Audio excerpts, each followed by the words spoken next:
আসসালামু আলাইকুম। Welcome back to my channel MCQ supplement. আমাদের আজকের আলোচনার বিষয় হচ্ছে সমাস দিয়ে শব্দ গঠন সম্পর্কিত গুরুত্বপূর্ণ এমসিকিউ নিয়ে। তো আপনারা এখনও যারা আমাদের চ্যানেলটি সাবস্ক্রাইব করেননি তারা অবশ্যই আমাদের চ্যানেলটি সাবস্ক্রাইব করে আমাদের সাথে থাকুন। তো চলুন শুরু করা যাক। প্রথমে যে প্রশ্নটি আমরা দেখতে পাচ্ছি, সমাসের মাধ্যমে গঠিত হয়, উত্তর হচ্ছে নতুন শব্দ। সমাসের মাধ্যমে গঠিত হয় নতুন শব্দ। সমাসবদ্ধ পদকে বলে সমস্ত পদ। সমাসবদ্ধ পদকে বলে সমস্ত পদ। ব্যাস বাক্য কাকে বলে? সমস্যমান পদকে। ব্যাস বাক্য কাকে বলে? সমস্যমান পদকে। পরীক্ষা নিয়ন্ত্রক পরীক্ষার সময়সূচি স্কুল কলেজে পাঠানোর নির্দেশ দিয়েছেন। এ বাক্যে সময়সূচি কোন পদ?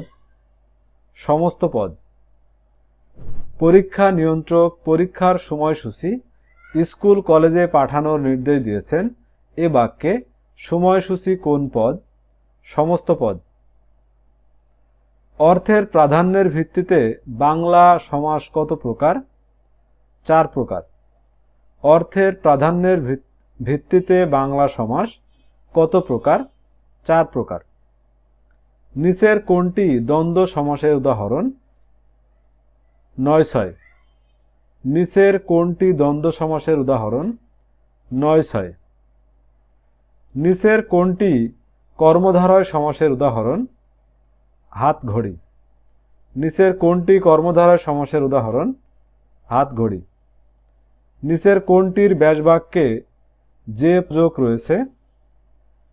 বেগুন ভাজা। নিচের কোনটির ব্যাসবাক্যে যে যোজক রয়েছে? বেগুন ভাজা। মধ্য পদলোপী কর্মধারয়ের উদাহরণ কোনটি? ঘি ভাত। মধ্য পদলোপী কর্মধারয়ের উদাহরণ ঘি ভাত। উপমিত কর্মধারয় সমাসের উদাহরণ কোনটি? চাঁদ মুখ। উপমিত কর্মধারয় সমাসের উদাহরণ চাঁদ মুখ। নিচের কোনটিতে উপমেয় পদের সাথে উপমান পদের অভেদ কল্পনা করা হয়েছে? মন মাঝি। নিচের কোনটিতে উপমেয় পদের সাথে উপমান পদের অভেদ কল্পনা করা হয়েছে? মন মাঝি। বিভক্তি লোপ পাওয়া তৎপুরুষ সমাসের উদাহরণ কোনটি? ছেলে ভোলানো। বিভক্তি লোপ পাওয়া তৎপুরুষ সমাসের উদাহরণ কোনটি? ছেলে ভোলানো। নিচের কোনটি অলুক তৎপুরুষ সমাসের উদাহরণ? গরুর গাড়ি। নিচের কোনটি অলুক তৎপুরুষ সমাসের উদাহরণ? গরুর গাড়ি। কোন সমাসে পূর্বপদ ও পরপদের কোনটির অর্থ না বুঝিয়ে অন্য কিছু বোঝায়? বহুব্রীহি সমাস। কোন সমাসে পূর্বপদ ও পরপদের কোনটির অর্থ না বুঝিয়ে অন্য কিছু বোঝায়? বহুব্রীহি সমাস। যে বহুব্রীহি সমাসে সমস্ত পদে পূর্বপদের বিভক্তি অক্ষুণ্ণ থাকে তাকে কি বলে? অলুক বহুব্রীহি। যে বহুব্রীহি সমাসে সমস্ত পদে পূর্বপদের বিভক্তি অক্ষুণ্ণ থাকে তাকে কি বলে? অলুক বহুব্রীহি। বোর্ড বইয়ের অধ্যায়ভিত্তিক গুরুত্বপূর্ণ এমসিকিউ।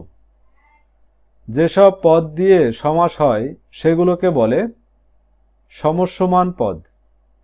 যেসব পদ দিয়ে সমাস হয় সেগুলোকে বলে সমস্যমান পদ। দ্বন্দ্ব সমাসের ক্ষেত্রে সংযোগ ঘটে সবগুলোই: সমজাতীয় শব্দের, বিপরীত শব্দের, অনুরূপ শব্দের। কর্মধারয় সমাসের পূর্বপদ সংখ্যাবাচক হলে সেগুলোকে বলে দ্বিগু কর্মধারয়। কর্মধারয় সমাসের পূর্বপদ সংখ্যাবাচক হলে সেগুলোকে বলে দ্বিগু কর্মধারয়। বিভক্তি লোপ পাওয়া তৎপুরুষ সমাসের উদাহরণ কোনটি? মামাবাড়ি। বিভক্তি লোপ পাওয়া তৎপুরুষ সমাসের উদাহরণ কোনটি? মামাবাড়ি। সন্নিহিত অনুসর্গ লোপ পাওয়া তৎপুরুষ সমাসের উদাহরণ কোনটি? মধুমাখা। সন্নিহিত অনুসর্গ লোপ পাওয়া। তৎপুরুষ সমাসের উদাহরণ কোনটি? মধুমাখা। পূর্বপদ বিশেষণ ও পরপদ বিশেষ্য হলে তাকে বলে সমানাধিকার বহুব্রীহি। পূর্বপদ বিশেষণ ও পরপদ বিশেষ্য হলে তাকে বলে সমানাধিকার বহুব্রীহি। সংখ্যাবাচক বহুব্রীহির উদাহরণ কোনটি? সেতার। সংখ্যাবাচক বহুব্রীহির উদাহরণ সেতার। পদলোপী বহুব্রীহি সমাসের উদাহরণ কোনটি? হাতেখড়ি। পদলোপী বহুব্রীহি সমাসের উদাহরণ হাতেখড়ি। নিচের কোনটি অলৌক বহুব্রীহি সমাসের উদাহরণ? গায়ে পড়া। নিচের কোনটি অলৌক বহুব্রীহি সমাসের উদাহরণ? গায়ে পড়া। বিপরীতার্থক শব্দের মিলনে কোন দ্বন্দ্ব সমাসটি গঠিত? ধনী দরিদ্র। বিপরীতার্থক শব্দের মিলনে কোন দ্বন্দ্ব সমাসটি গঠিত? ধনী দরিদ্র। কর্মধারয় সমাসে কোন পদের অর্থের প্রাধান্য থাকে? পরপদ। কর্মধারয় সমাসে কোন পদের অর্থের প্রাধান্য থাকে? পরপদ। সর্বনাশ করে যে এ ব্যাসবাক্যটি কোন সমাস? উপপদ তৎপুরুষ সমাস। সর্বনাশ করে যে এ ব্যাসবাক্যটি কোন সমাসের? উপপদ তৎপুরুষ সমাস। তো ভিউয়ার্স, এই ছিল আমাদের আজকের আয়োজন। আমাদের পরবর্তী ভিডিও দেখার আমন্ত্রণ জানিয়ে এখানেই শেষ করছি। ধন্যবাদ।